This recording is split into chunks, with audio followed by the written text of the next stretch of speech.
Nós estamos de volta, são 7h44 em Campos. Muito bom dia para você ouvindo a Folha FM. Também acompanhando o nosso stream aí no Face. Daqui a pouco esse programa estará em podcast.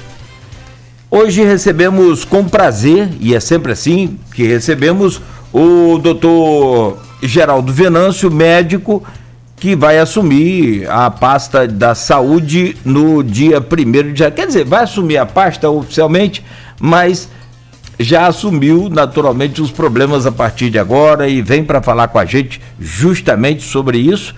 Mas só pegando um ganchinho aqui, o doutor Geraldo, ainda no assunto que o Aloysio comentava, o senhor também comentava no primeiro bloco, né, a questão da presidência da Câmara, esse jogo jogado, cada lance, né, e que movimenta uma série, o que a Aloysio falou também é certo, se quem acompanha os bastidores dessas informações, e o senhor, como vereador por 2 mandatos, sabe muito bem que tem uma riqueza de detalhes enorme, gigantesca. Então, eu gostaria de ouvir a opinião do senhor com relação à experiência que o senhor tem baseado no cenário, digamos, en passant, né? Uma coisa assim, talvez o senhor não esteja acompanhando tão de perto. O que o senhor acha? Fábio Ribeiro leva com facilidade? Está tranquilo? Não está? Como é que está essa situação? Na opinião do senhor, doutor Geraldo, bom dia, seja bem-vindo aí mais uma vez. Meramente uma opinião distante, que eu obviamente não estou acompanhando as articulações, tal qual o período de transição, um período mais curto também, após a diplomação, apesar de que eu acredito que os vereadores venham conversando desde o dia seguinte da eleição. Mas, inclusive com dados históricos que a gente mencionou aí, que a Luísa até vai se reportar no artigo próximo, na história que eu conheço, só um prefeito eleito não elegeu o presidente da Câmara para o primeiro biênio, né?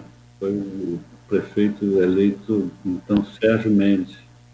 Eu até fui eleito pelo primeiro mandato, São Paulo Feijó, numa eleição histórica, ganhou a eleição por 11-10, o saudoso Paulo Albernaz. Enfim, meramente, Cláudio, uma opinião distante, mas eu creio que o Fábio Ribeiro deve fazer em torno de 18 votos. Eu gosto de correr riscos nos meus palpites. Palpite distante, mas deve ficar longe desse número, não. Geraldo, vamos para política, é inevitável, sua experiência aí de 2 vereanças, né? Mas isso aqui mesmo como secretário de saúde, o seu desafio, me arrisco a dizer, é maior do que o de Fábio Ribeiro, qualquer candidato se bastalar na presidência da Câmara. Que é essa pandemia, pegar de cara essa pandemia fatalmente.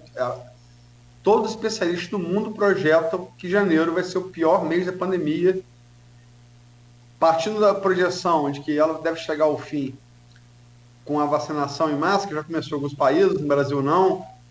Muito embora também essa segunda cepa do vírus na Grã-Bretanha, né, foi a notícia do mundo ontem, a tão temida mutação do vírus ocorreu, né?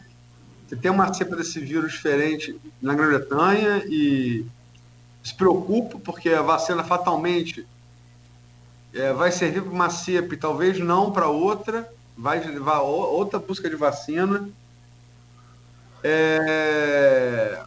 Mas você vai assumir a saúde, você e a equipe toda, com Charbel, com Paulo Irano, com Maninho, com Dante, com a coordenação do Frederico Paes, que é gestor hospitalar, né, e vice-prefeito.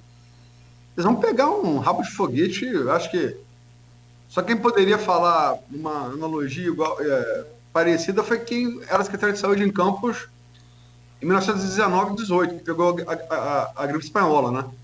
Acho que um paralelo pode ser feito, né? Hoje chamado H1N1. Mas eu vou começar aqui com uma série de perguntas feitas no grupo do blog pela Silvana Venâncio, colega jornalista, foi minha colega na FAFIC. ela faz algumas perguntas aqui. O risco é grande de aumentar o número de casos devido às festas de fim de ano? O senhor já tem um plano emergencial para janeiro? Quais medidas que o senhor irá tomar, se já as tem? E na questão das vacinas, vai adotar o mesmo plano do governo federal? Vai vacinar a população campista junto com o Brasil inteiro? Como o ministro Pazuello quer? Ou vai ser igual o governador de São Paulo, João Dória? Como está resolvendo essa questão? Em uma de suas primeiras entrevistas como prefeito eleito, em uma de suas primeiras entrevistas, o prefeito eleito, questionado sobre a volta às aulas, disse que primeiro queria receber a opinião da área de saúde. Já falaram sobre esse assunto? São várias perguntas aí da Silvana para você. Na verdade, começar pela questão do vírus. Uma das características dos vírus, de uma forma geral, é a sua capacidade mutagênica. O SARS-CoV-2, comprovadamente, tem uma capacidade mutagênica menor que o vírus da H1N1. E vacina, né, todos sabem, inclusive da Covid, vai entrar no Plano Nacional de Vacinação, porque a cada ano vai ser uma vacina nova. Isso que aconteceu na Inglaterra, e já se transmitiu para a Itália, com uma modificação na proteína S do SARS-CoV, que, ao que consta, tem uma agressividade maior, uma transmissibilidade maior. A transmissibilidade hoje, em dados do Brasil, é de 1,3, quer dizer, para cada 100 pessoas que se contaminam, 130 são contaminadas por essas 100 pessoas. Parece que essa nova cepa tem uma transmissibilidade maior. Então é preocupante, mas a vacina, como acontece na vacina da gripe, já que a alteração é na proteína S, ela não vai deixar de funcionar. Ela talvez funcione menos. O que eu penso, Luiz, é que o mundo ele nunca mais será o mesmo. Por exemplo, só com essa perspectiva do novo sorotipo, do SARS-CoV-2, isso implica que mesmo as pessoas que têm imunidade natural por ter adquirido sobrevida à doença ou que eventualmente forem vacinadas, vão ter que continuar com medidas de proteção. E vejo também, em sequência, que existe um entusiasmo muito grande com relação à vacina, mas o Brasil se atrasou muito, né? Você vê o nosso ministro da Saúde, que parece que foi anunciado como uma das maiores expertises nacionais em logística, esqueceu de comprar as seringas, agora que estão fechando a licitação para que possa ter seringas para fazer a aplicação das vacinas. Lembrar também que a logística desse processo de vacinação é diferente, porque na imunização são 2 doses. A pessoa recebe a primeira dose e 21 dias depois recebe a segunda dose. Eu não acredito, Luiz, que antes de novembro de 2021, esse processo de vacinação vai ser concluído. A outra coisa também, que no Brasil e no mundo todo, a vacina não será suficiente para a população toda. Mas todas as vacinas que já estão aprovadas, pré-aprovadas, forem os laboratórios fabricarem na capacidade máxima, nós teremos aí em 2 bilhões e meio, em torno de 2 bilhões e meio de doses, uma população mundial que passa de 7 bilhões. Então, as medidas de afastamento social e restrição vão ter que continuar por muito tempo ainda. A outra pergunta, Luiz, foi com relação às escolas. Né? Eu sou professor, as escolas vão continuar tendo medidas restritivas às aulas presenciais. A tendência é que na rede particular se estabeleçam mecanismos mais severos de aproximação social. Enfim, isso tudo vai conversar. O problema da Covid é que nós não podemos fazer planos de médio prazo. Né?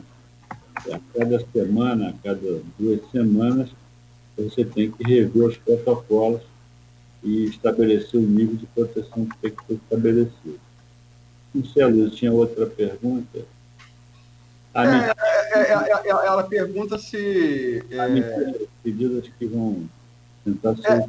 Não, é uma pergunta importante que ela faz aqui, Geraldo, é se Campos vai esperar o governo federal ou vai partir na frente por conta própria?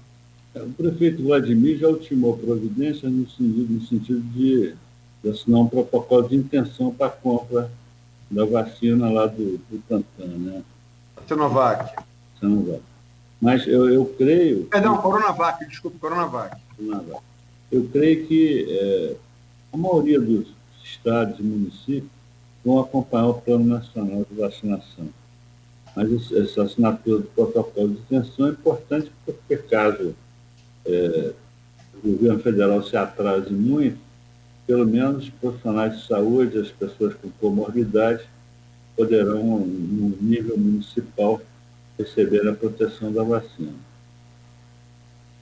Doutor Geraldo, até pegando um gancho nessa pergunta aí da questão da vacinação, Campos, por exemplo, desde 2010, incluiu no município a Prevenar, né, a vacina Prevenar, que não faz parte do Sistema Nacional de Imunização. Eu queria ouvir o senhor na opinião macro, falando também sobre Campos, mas macro, dessa politização em torno da vacina, de que o governo federal toma uma postura, estados como São Paulo já tenta adiantar a questão da Coronavac, os municípios aqui da região começam a assinar também esses protocolos de intenção, o Campos assinou, Macaé foi o primeiro, Quissamã também, depois São João da Barra, enfim, nessa condução, isso pode atrapalhar de alguma forma o entendimento da população com relação à necessidade da vacina? Olha, com todo respeito, eu tenho acompanhado algumas declarações do presidente, que tem relevância, porque é o presidente da República. Outro dia ele falou que vacina é uma coisa estranha que você injeta no seu organismo, que pode te prejudicar, enfim. Esse negacionismo é que eu acho que não estou falando de politização. Politização não pode existir porque você tem imunoglobulina G e imunoglobulina M. Se você recebe a vacina, 14 dias depois, você colhe o sangue, sua IgG está alta, é porque a resposta está protegida. Não tem discussão política alguma. O que atrapalha nesse momento é o negacionismo. Parece, nós estamos nos reportando há um século atrás, quando a vacina era uma coisa, alguns consideravam até coisas espirituais negativas, tolices desse tipo. Mas a postura negacionista do governo é incompreensível, né? Nós vivemos um momento que quem se procura se escorar na ciência é de esquerda. É um negócio esquisito, né? Tamanha relevância, né? Entre aspas, das posições do presidente. Quer dizer, o senhor está acreditando na ciência, ele é de esquerda. Agora, Geraldo, você fez uma... Eu vi... a Folha vem desde a eleição, sobretudo ali no período do segundo turno, onde os números começaram... No final do primeiro turno e no segundo, os números começaram... A Unimed começou a ver muito aumento, Beda, Santa Casa, e chegou o CCC. Eu não sei esses aumentos todos progressivos. Estou o tempo inteiro falando com as pessoas, algumas fontes preferem se preservar, outras se assumem. Mas noticiando isso ali, desde, vamos botar assim, da segunda semana de novembro, né? Segunda quinzena, talvez, com mais força. E chegando a entrevista, que eu depois eu tive um período me ausentei aqui, Arnaldo e o Nogueira seguraram o programa, mas eu ausentei 2 semanas, e a coisa piorou essas 2 semanas, após o segundo turno. E quando voltei, fiz entrevista com muita repercussão aqui na quinta-feira passada com o seu colega Rodrigo Carneiro. Você, como você é médico, embora seja de outra especialidade, no caso dele é especialista na área, infectologista. E ele cobrou de maneira muito veemente a adoção do lockdown. E você, assim que eu tirei a entrevista do Rodrigo, a gente fez na quinta de manhã, eu tirei à noite, eu gerei demanda para vários profissionais da área. Nélio Artiles, que é outro infectologista muito respeitado, Kleber Glória, que é diretor clínico da Santa Casa. E como assumiriam a saúde, gerei para você e Paulo Irano a demanda. Vocês me mandaram, e as suas palavras talvez tenham sido as mais fortes, né? Não só porque você é o secretário do novo governo, como você cobrou também, você cobrou de maneira muito incisiva a adoção, inclusive falando que é uma coisa que semanticamente não deixa de estar certo, que lockdown parcial não existe, lockdown não é lockdown. E, enfim, fala um pouco sobre a sua visão e se você acha mesmo que o lockdown deve ser decretado o quanto antes em Campos. E por quê? Sim, o que eu quis demonstrar naquele momento é que existe um gatilho, como as campanhas eleitorais foram, existe um gatilho muito forte para que nós tenhamos 3 semanas muito duras em janeiro, que são as festas de final de ano, né? As posturas negacionistas do governo, nível baixo de informação que a população brasileira detém normalmente, né, vão seguramente, se as medidas de afastamento mais severas não forem adotadas, fazer com que o número de casos cresça muito em janeiro, em fevereiro, verão, né? Então, eu não tenho... Naquele momento eu quis demonstrar que o prefeito eleito Vladimir Garotinho, se houver necessidade, ele é firme, ele não hesitará em tomar medidas duras necessárias para proteger a população. Isso os números é que vão dizer. Ontem, por exemplo, houve um pequeno arrefecimento, o índice de ocupação de leito do UTI caiu para 74%. Vladimir foi a Brasília, conseguiu mais 20 respiradores, que devem ser entregues hoje, né, para o Hospital de Guarulhos e para o Hospital Ferreira Machado, que darão uma diminuição nessa pressão por internações. Mas o que eu quis sinalizar naquele momento é que tanto o Vladimir quanto o Frederico, se houver necessidade no sentido de proteger a população da adoção de medidas mais duras, elas serão tomadas. Nesse momento, Luiz, o nosso foco tem que ser sob 2 olhares. O foco da prevenção, que é aumentar a testagem, né? Existe uma intenção do prefeito eleito do Rio, Eduardo Paes, de comprar uma grande quantidade de testes de antígeno para o Covid, que é mais barato e dá o resultado em 15 minutos. Né? Porque nós só podemos fazer um planejamento preventivo se houver testagem num número bem maior. Né? Porque você aí vai adotar medidas, evitando o eventual lockdown, você vai adotar medidas que você, para cada um testar positivo, em média, pelos protocolos existentes, você tem que isolar 6 pessoas, né, que são chamados contactantes. Então, você tem que ter um olhar nessas medidas. O doutor Chaves já está começando a estabelecer mecanismos de barreira sanitária, enfim, e providenciando outros decretos com relação à Covid que serão publicados ali pelo dia 4 de janeiro. Os decretos já estão praticamente concluídos. E o outro lado é assistência. O outro lado é assistência, né? Você imaginar uma pessoa, idosa ou não, numa poltrona, no corredor de um hospital, com falta de ar, aguardando leito de UTI, é uma cena torturante, né, inimaginável. Então, esses 20 leitos seguramente darão um arrefecimento na questão da taxa de ocupação e da necessidade de leitos de UTI.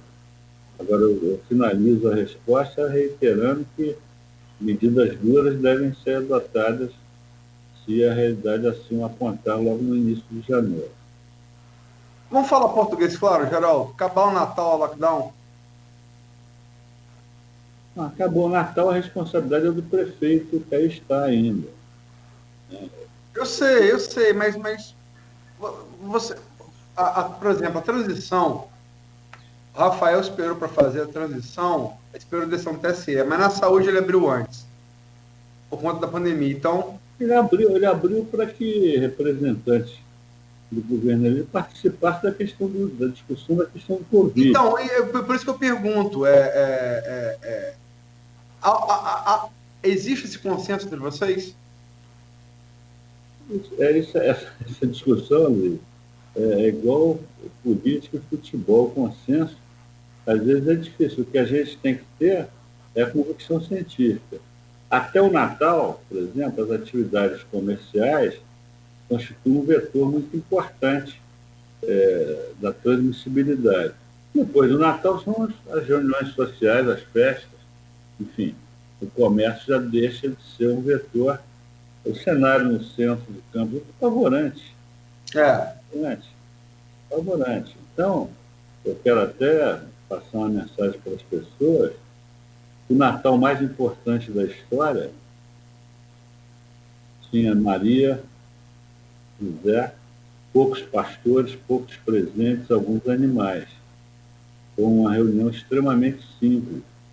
Então, é preciso que as pessoas deem um presente para si próprios, para as pessoas que estão em torno delas, e entender que nós estamos vivendo um momento extremamente perigoso.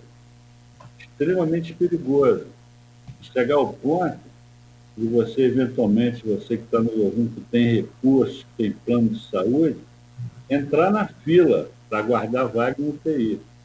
Então, vamos fazer um Natal, uma passagem de ano diferente, né?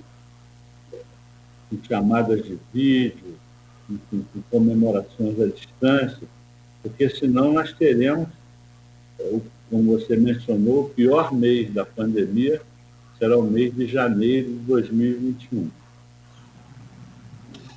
Só para deixar claro que o alerta foi dado por um especialista, não sou eu para fazer previsão. Você mencionou o Rodrigo. Rodrigo Carneiro. Rodrigo é um colega extremamente competente, que está trabalhando muito na questão da Covid, e a sua opinião é respeitada por todos nós. E só também, Geraldo, fazer um parênteses, né? Apesar de só ter Maria e José, o menino Jesus e alguns pastores, Baltazar, Gaspar e Melchior também apareceram por lá. Então já começou a aglomerar demais. Se a Covid fosse para casa também, os três reis magos, né? Mas não tiveram distanciamento, você pode ver. Doutor Geraldo, na nossa última conversa aqui, com o senhor e com o Paulo Irano, ainda como nomes da transição, depois confirmados como futuros secretários sub de saúde, vocês dois colocaram que essa questão da saúde, ainda que de uma maneira informal, né, poderia começar a transição antes, porque são servidores de carreira já conhecidos de vocês, até porque o senhor já foi secretário, Paulo Irano já foi secretário, né, e logo depois da entrevista houve esse anúncio de que vocês foram convidados para integrar o gabinete de crise. Efetivamente, o que aconteceu após esse convite? Vocês participaram de alguma reunião, tomaram pé de números, de estatísticas? O que mudou daquela nossa entrevista para lá para hoje em relação ao acompanhamento dos casos de Covid em Campos? Na questão da Covid, nós tivemos um papel meramente opinativo, e isso é outra coisa que agrava o que nós vamos enfrentar, que nós vamos ter uma transição, por exemplo, na saúde, que é complicada, com 5 dias úteis. Porque o prefeito Rafael Diniz, com as razões de ordem legal que ele entendeu pertinente, só determinou a abertura, acesso aos membros da transição após a diplomação dos eleitos. E o resultado, aquele resultado na justiça, enfim. Então, são 5 dias úteis, porque nós temos a informação que vai ser decretado ponto facultativo, né, do dia 24 ao dia 31, ao dia 2 de janeiro, enfim. Isso também vai dificultar muito a transição. Nós estamos com companheiros trabalhando na Secretaria de Saúde, na busca de informações, mas nunca na história do município houve um período de transição tão curto. Se vocês se lembrarem, a transição geralmente começava logo depois do dia 15 de novembro. Então você tinha em torno de 40 dias de transição, e agora são 5 dias úteis apenas. Nós vamos tentar consolidar as informações que nós conseguimos, né, para iniciar a gestão 2021. Geraldo, eu queria fazer para você uma pergunta aqui. Acho que desde que começou o programa, o nosso ouvinte, telespectador mais fiel, que é o Maurício Forel Batista. Né? Ele faz uma pergunta aqui, que eu fiz ao Rodrigo, perguntando sobre o que ele achava da indicação da equipe, que a Arnaldo falou, né? Você cabeçando ela, você, Paulerano, Charbel, Dante e tal, e esse questionamento, até em grupos da sua categoria, eu vi esse tipo de questionamento, e o Forel, ele ecoou esse questionamento aqui, e eu vou fazer a você. Maurício Forel Batista, tá? Geraldo Venâncio esteve na pasta da saúde com uma situação econômica bem melhor. Os problemas da saúde continuam. O senhor está tendo essa nova oportunidade de tentar resolver esses graves problemas que estamos vendo na saúde. Como resolver e qual o prazo para a população sentir essa melhora? Olha, não podemos prever, porque, como a Luiz mencionou, o município vive uma situação financeira extremamente difícil. Mas o que a população vai perceber, parafraseando Clarice Lispector, que na mudança, muitas vezes a direção é mais importante que a velocidade. Quer dizer, nesse caso, a direção é priorizar as coisas evidentes, né? E a Covid, a emergência vermelha, e tem uma outra adicional, Luiz, com relação à situação financeira, que com o Covid, a população diabética hipertensa abandonou os ambulatórios, com medo da Covid. Então, o número de internações de complicações da hipertensão arterial, como acidente vascular cerebral, infarto e casos de diabetes compensados, vai crescer na mesma proporção. Isso vai encarecer o custo da saúde, né? Mas nós temos noção do que nos espera e vamos estabelecer medidas que nós esperamos. Algumas delas vão ser percebidas pela população logo no início, né? E outras ao longo do tempo, né? Porque tem situações que são, na verdade, processos, não são projetos de implantação imediata. Nós vamos reforçar, criar um cinturão. O São José já está funcionando razoavelmente bem, melhorar, claro que são as três macro-regiões de campo, né? São José, a Baixada, Ururaí, a região sul do município, Travessão, a região norte, né? A Travessão tem uma unidade fisicamente boa, precisa ser reforçada. Estou falando questões, Luiz, que são adstritas lá à Fundação, o doutor Maninho, e o doutor Dante. Mas esse cinturão, de ser reforçado logo no mês de janeiro, a não ser o Ururaí, que tem que fazer um posto novo. Mas são questões também importantes para dar segurança à população. E as outras questões, para você ter ideia, das 79 unidades básicas de saúde, tem em torno de 40 unidades fechadas. Então, esse processo de reabertura dessas unidades vai ter que ser retomado, né, no curto, médio prazo, né, para que a população possa receber atendimento. Nós estamos fazendo levantamentos com relação ao inventário de medicamentos que vão ser deixados. Existem medicamentos que são chamados farmácia básica, que são adquiridos com recursos federais, né, e nós esperamos, logo no início do processo de gestão, já começar a dar resposta a esses questionamentos. Porque, para você ter ideia, Luiz, 2019 e 2020, a saúde teve um orçamento de 1.800 milhões. Falta remédio. Então, nós... Tá faltando luva no Ferreira Machado. Luva, touca. Rodrigo falou aqui, Rodrigo trabalha na HGG, Rodrigo Carneiro. Quando o paciente precisa de glicose, é água com açúcar. Precisa de potássio, é água com sal. Quer dizer, ele, como infectologista, não pode fazer variação de antibiótico, porque não tem variedade de antibiótico para administrar.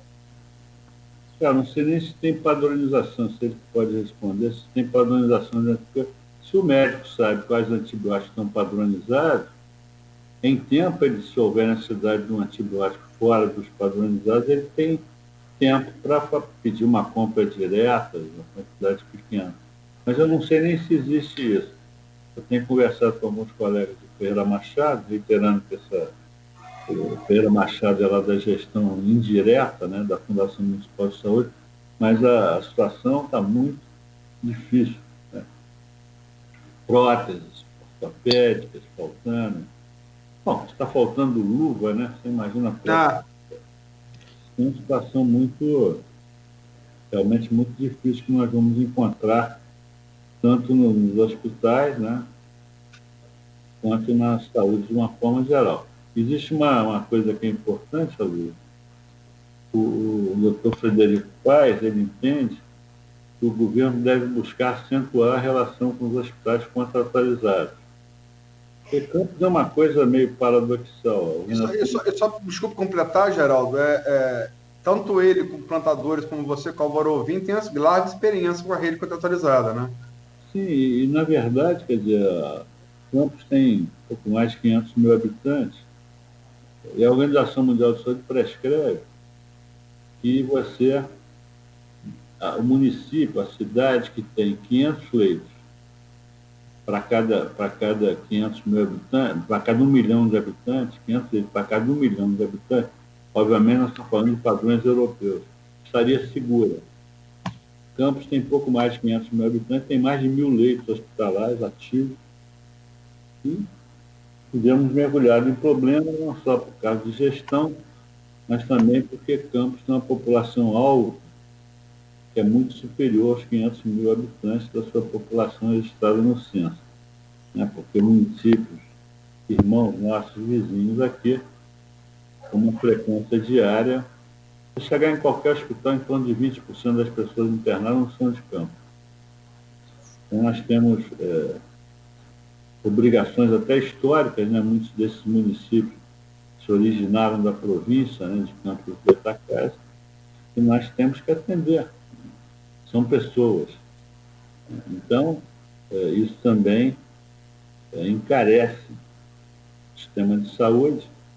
E é preciso que o governo federal, a única pessoa que ia fazer isso era o Zé Serra, mas não deu tempo. A distribuição de recursos federais, o Zé Serra pensava, e quando ele dizia isso, a gente via a obviedade, isso é de uma obviedade camponesa, né, como dizia o Darcy Ribeiro. Ele ia parar de repassar a chamada autorização de internação hospitalar. Ele ia repassar recursos de acordo com a capacidade instalada. A IH é uma espécie de cheque pré-datado que autoriza a internação e é distribuída per capita. Então, se distribui a IH para municípios que não tem hospital. Aí você interna o egresso daquele município e tem que pedir ao secretário para liberar a autorização de internação hospitalar. Por exemplo, o Serra pensava em transferir recursos federais de acordo com a capacidade física efetivamente comprovada de cada município na área da saúde, que é uma coisa óbvia. Isso também dificulta muito né? A região, a macro-região norte-noroeste, só tem 3 polos de saúde. Campos, Itaperuna e Macaé, um pouco menos de intensidade. Mas o maior de todos, você não tem a dúvida, é Campos. Em termos de polo de saúde regional, macro-regional, é Campos. E recebemos, inclusive, pacientes fora da região norte. Fora da região norte. Geraldo, são 8h20. O Cláudio estava querendo fazer um intervalo. Eu só queria, se me permite, Cláudio. Sim. A Marta Castori, telespectadora, coloca aqui: não haverá lockdown. O comércio não permitirá isso. Ô, Marta Castori, olha só. Numa emergência nacional e mundial como a Covid, se for necessário, vai ser feito. Eu tenho o maior respeito pelo comércio. Minha família é de comerciante. Meu avô materno, João Abreu, era dono de armazém na Baixada da Égua. Tenho o maior respeito pela profissão de comércio, como o pai de Cláudio também era dono de armazém. Tenho o maior respeito pelo comércio. Agora, só, se for necessário a ciência apontar, vai ser feito comércio que não deixa de querer. Independe da vontade do comércio, né? Se for para salvar a vida, vai ser feito. O critério tem que ser científico. Fulano não vai deixar. Pô, isso não existe. Sabe o que acontece, Luiz? Agora em Búzios aconteceu aquela série de manifestações dos comerciantes lá da cidade. Sim. Com relação. Então, se transformou na ideia de que a revogação foi por causa da pressão do comércio. E não foi. O que o Tribunal de Justiça fez foi dizer: não cabe ao juiz de primeira instância fazer isso, cabe à prefeitura decretar lockdown. Então, se a prefeitura, se a equipe da prefeitura decretar, pode o comércio gritar, pode a população gritar, não tem jeito. Cabe. Não é só isso, não. Aquele lá em Búzios, queria tirar as pessoas dos hotéis. Dos hotéis. Também. Um pouco, né? O que inclusive falando, eu sei que vai vir o intervalo, e a Marta que fez a colocação, na verdade, a decretação no lockdown não existe processo de discussão, são números que vão apontar, que é a taxa de mortalidade, o índice de ocupação de leitos de UTI. Se esses números apontarem, não existe uma discussão acadêmica se deve ou não haver lockdown, apesar de que, como mencionei, o comércio, a partir passou o Natal, ele deixa de ser o vetor mais importante na transmissibilidade. Mas, se medidas forem necessárias, não existe discussão acadêmica, porque é apontado por números. E números não tem como discutir, enfim.